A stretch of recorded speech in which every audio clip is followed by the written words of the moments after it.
ఈ ఉగాది నుండి astrology plus law of attraction తో కొత్త జీవితాన్ని మొదలు పెట్టండి. వెంటనే జీకేఆర్ గురువు గారి పర్సనల్ అపాయింట్మెంట్ తీసుకోండి. కుంభరాశి వారికి ఈ 2025 విశ్వావసునామ సంవత్సరం నుండి మళ్ళీ ఉగాది పండుగ వరకు కూడా ఎలా ఉంది అంటే బాగుంది అని తెలియజేస్తూ ఉన్నాను. ఆదాయం 8, వ్యయం 14, రాజపూజ్యత 7, అగౌరవము 5.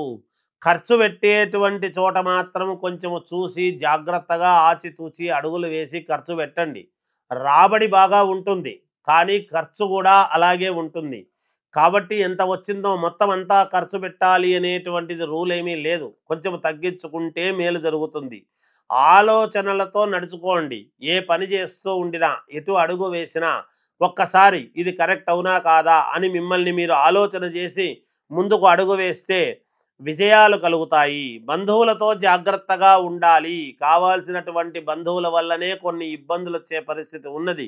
కాబట్టి జాగ్రత్తగా ఉండద్ది. అనవసరమైనటువంటి ఇబ్బందులు ఏవి తెచ్చుకోకుండా జాగ్రత్త పడతారని తెలియజేస్తున్నాను. మనశ్శాంతి అనేటువంటిది కావాలి అని కోరుకుంటారు. మనశ్శాంతి కలుగుతుంది గాక.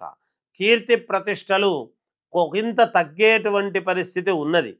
అయినా దైవానుకూలంతో మొండిగా ముందుకు వెళ్ళేటువంటి పరిస్థితులు ఉన్నాయి. ఎవరు చెప్పిన మాట వినరు. మీకు నచ్చినటువంటిదే చేస్తారు గాక. ఆవేశం వచ్చినప్పుడు పూర్తి ఆవేశం ఉంటుంది, తర్వాత తగ్గిపోతే మళ్ళీ ఆలోచనలు చేస్తారు. ఈ రాశి వాళ్లకు సన్మానాలు, సభలు, మరుగునబడినటువంటి వాళ్ళను కూడా మళ్ళా పైకి లేపి ఒకసారి గుర్తింపు పొంది మళ్ళీ మా ప్రభావం ఉంది అని చూపించేటువంటి పరిస్థితులు ఏర్పడతాయి గాక. ఉద్యోగస్తులకు చాలా అనుకూలముగా ఉన్నది. వ్యాపారస్తులు జాగ్రత్తగా అడుగులు వేయాలి. ఆచితూచి అడుగులు వేస్తే మంచి లాభాలు పొందుతారు గాక. పోలీసులకు, డాక్టర్లకు ఈ సంవత్సరం చాలా బాగుంది. అధికమైనటువంటి శ్రమ చేయాల్సినటువంటి పరిస్థితులు ఏర్పడతాయి. విదేశాలకు వెళ్ళేటువంటి వాళ్ళు వెళ్ళవచ్చు. అక్కడే స్థిరపడాలి అనుకునేటువంటి వాళ్ళు స్థిరపడవచ్చును. కుటుంబంలో చిన్న చిన్న చికాకులు అనేటువంటివి ఉంటాయి. అయినా వాటిని అధిగమించి ముందుకు వెళ్ళేటువంటి ప్రయత్నం చేస్తారు. స్థాన చలనం అనేటువంటిది వెళ్ళాల్సినటువంటిది కలగొచ్చును.